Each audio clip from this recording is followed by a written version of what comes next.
I'm really excited to see Drunks as well. Ex-Battlefield 4 pro player for Fnatic. He was a bit of a monster in his time, so he could have some fun here. But we'll see how much he's been able to put into this, because we are into it.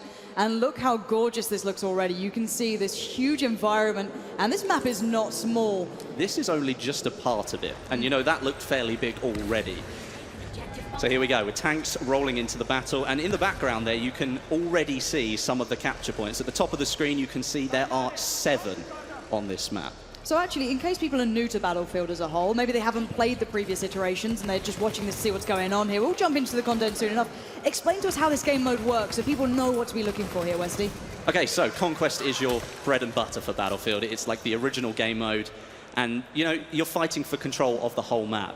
You've got various things that you need to be looking for, different capture points all over the map.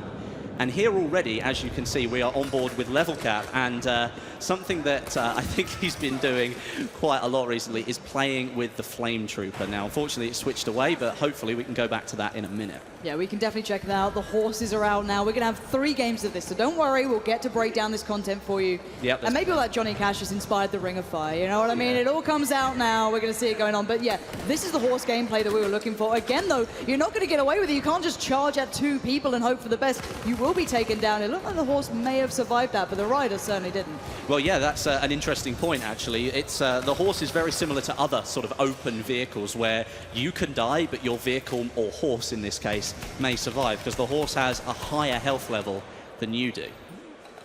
So let's take ourselves through this map as well. What have we seen so far? It looks as though we've got kind of an... Nice takedown. What we're looking at so far is some sick sniping. All right, but coming back to the point, it looks like we've got a nice little area for what may be more infantry-based battling, and then you've got this huge landscape as well. There's quite a lot going on here. If you imagine sort of like an oval shape to this map, at the top of the oval you've got an infantry section. It's almost like a little village, and we're in it now looking at some close quarters gameplay. And this really is sort of your destructible environment of the map. And there's a lot. In fact, I think there are 3 capture points on Conquest in this zone alone. So they are very close together, but they all vary a little bit. As you saw there, there's a capture point around the flag or the antenna. That there is a little bit more open, and then some of the capture points are further into these buildings, and obviously that creates even more close quarters gameplay. And then you go beyond that, and then you've got some of the capture points that are spread further around the edges of the map, and then you have one lone capture point right in the middle of the desert, in between all of the sand dunes. And that's one that's definitely going to be fought over with all the tanks and all of the biplanes flying over.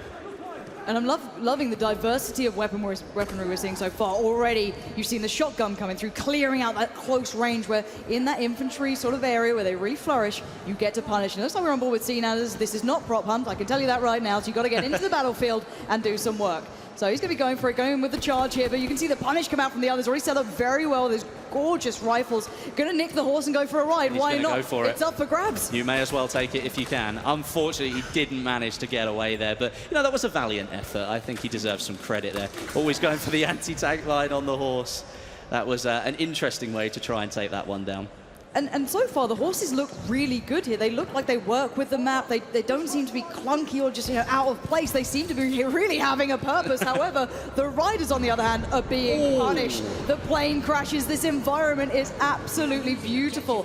As you can see, as we take ourselves through this one, the teams are battling out hard. And actually, Westy, this is pretty close so far. It is very close, actually. Obviously, the Ottoman Empire up there on the right have taken a 5-point lead or so. And actually, we'll talk about the point system here, because that goes back to the Conquest game mode. It's slightly changed in Battlefield 1. There's no ticket bleed anymore. You might remember in previous games, if you killed a player, the score would change. Yep. And the way that the scoring has changed as well. It no longer counts down to 0, it counts up to a top value. And to remove the ticket bleed puts further emphasis on all of those capture points. You have to capture the flags in order to gain points for your team. And I think that's such an intrinsic thing with Battlefield, though. You play for the team, you play for the objective. You can't just win on your own. You have to be as one, and focusing on taking those points down is part of the plan, and taking yourself towards the caps here. And actually, let's talk through that there, because we saw the bayonet charge coming out. Now, I know some people know this, some don't. Again, you know, new viewers coming through. may not realize that maybe that's not always the best idea to take yourself further into it, because maybe sprinting works out better. Can you take us through a little bit of that mechanics? I know you know about it. Yes, I do. So the bayonet charge mechanic, obviously it's intended to take down a player. You charge straight into them with a very sharp object. The pointy.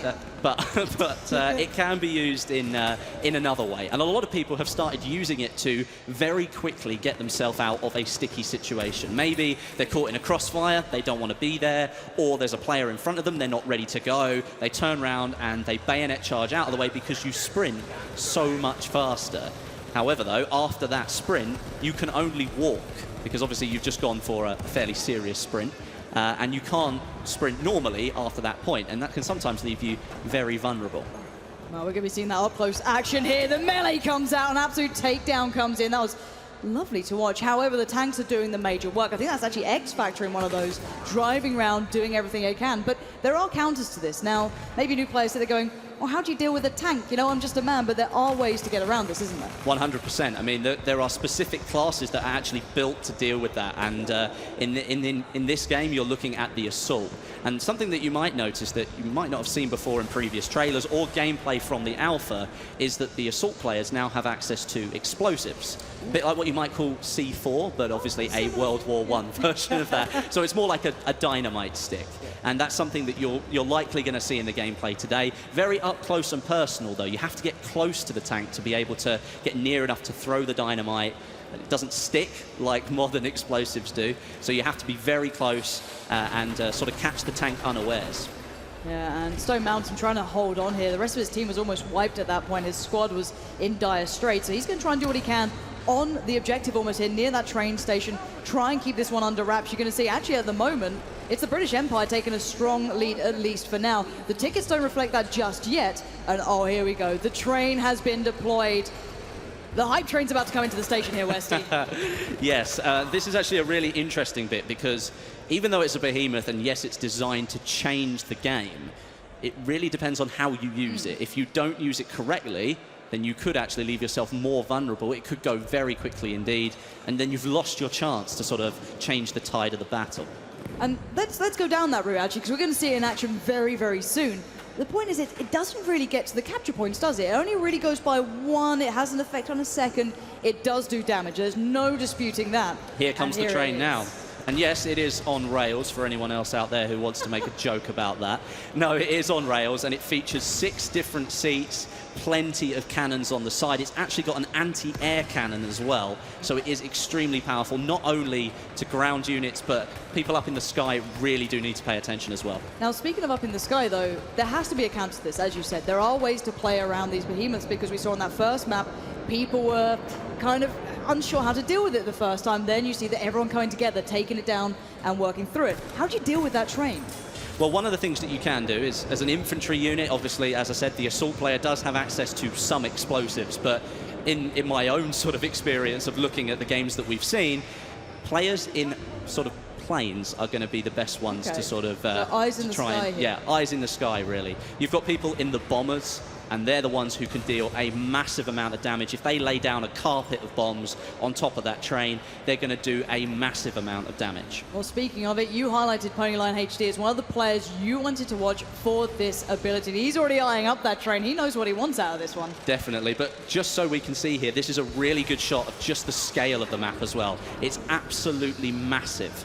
It is a huge map. You can see the objective off in the middle there. He's taking some serious damage, but he's going to come in, I think, for another strafe run if... Oh, he's going for the repair. He feels like he's safe enough to do that. But I think he's probably going to come in for another strafing run on that train. And this is the beauty of Battlefield as well. It's not just about your infantry. It's up in the air. It's up in the skies. We're seeing those dogfights coming through. And now here comes that run again. The hit and run. Ponyline HG needs to back out of this. He's got to be careful. He is taking fire as well. They're not letting him just get away with this. And that's it. The armored train took him out completely. Wow, that really does show the power of that train there. That's something that you do have to note, though, is that people up in the planes may be the best people to try and take this thing out, but you leave yourself extremely exposed to everything else up there as well, because you're concentrating on something on the ground, not the other plane that's now behind you shooting at you. And also, let's bear in mind, because a lot of people get nervous about this stuff, how's that going to work? Is it balanced? Is it not?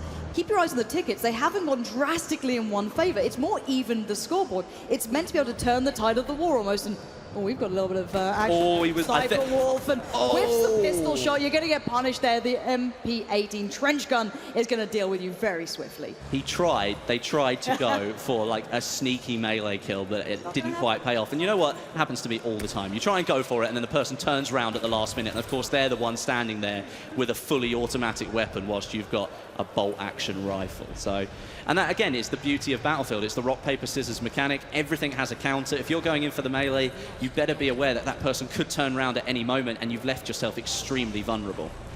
Who have we got here? This is Driftor. He's taking the tank into perhaps uncharted territory, into a more infantry part of the map, but of course he's putting a lot of power behind those infantry units there. Yeah, that's certainly going to do some great damage, but already you can still find this infantry battle going on. These buildings allow for perfect cover. The map, however, does change. The cover, it just completely removes itself throughout this battle. And again, you can see here on the ground to the right-hand side, you can see the craters that have been formed in the ground. That could have been from a dumbfire rocket from the plane. It could have been the anti-tank grenade. There are so many things that you need to be aware of in this game, and terrain deformation is one of them. Suddenly, you might be able to use that as cover, but on other occasions, and most likely that cover has just been taken away. Yeah, it's interesting to note that that train was still going at that point, because the match has moved on a fair bit, but the train was still there, plucking away. And look at where the flags have been capped here. Let's keep that in mind. Only 2 are secure, 1 for each team. So at the moment, it's actually fairly even. Both teams going for different objectives, both running at the same time. You are seeing the covering fire going down, the suppression coming into the place. That flag is so contested right now. They're doing whatever they can. And at that sort of range, you're not going to have the best of luck with that sort of weaponry. And well, you're not going to have much more luck if you do that. That says accident. I'm not sure what happened there. A little backflip. It didn't go well.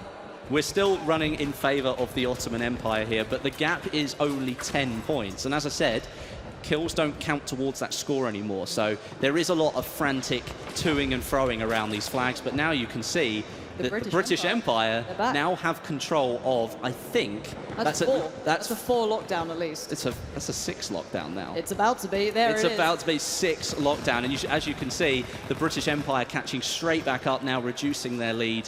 And this is really where Battlefield can completely change in just the blink of an eye.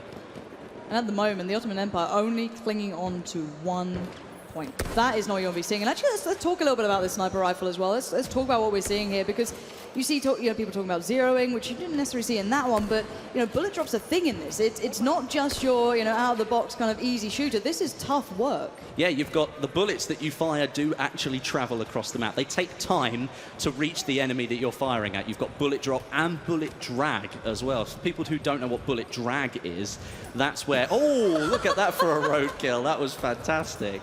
That was actually either a really good bit of skill or something extremely lucky. Either way, it was a cool bit of footage. Look, no luck, just skill, 1 shot, 1 kill. All right, that's what I cling to, and I will always stick to that, Don't be a naysayer, or I'll have to bring out the horse puns, okay? But we are seeing still this back and forth going on. At the moment, the British Empire have turned it round towards more of their favor. However, the clock is running out here. We're down to 1 minute, actually under that. These are the final closing moments. If the Ottoman Empire doesn't come back into this, they could be done for. Well, looking at it now, I'd find it extremely unlikely if the Ottoman Empire really managed to pull anything back at this stage. Only 45 seconds to go. They have taken back a couple of points, but they appear to be losing them just as quickly as they're taking them. Perhaps the players on the map, their distribution isn't great at the end of the round. Maybe they're just frantically trying to capture whatever they can. And that's part of Battlefield. It forces you to change what you're doing. Suddenly you've got to focus on something different. I mean, there are 64 players playing here, so there's always something different that's going to happen. All right. And Azel, what have you got here?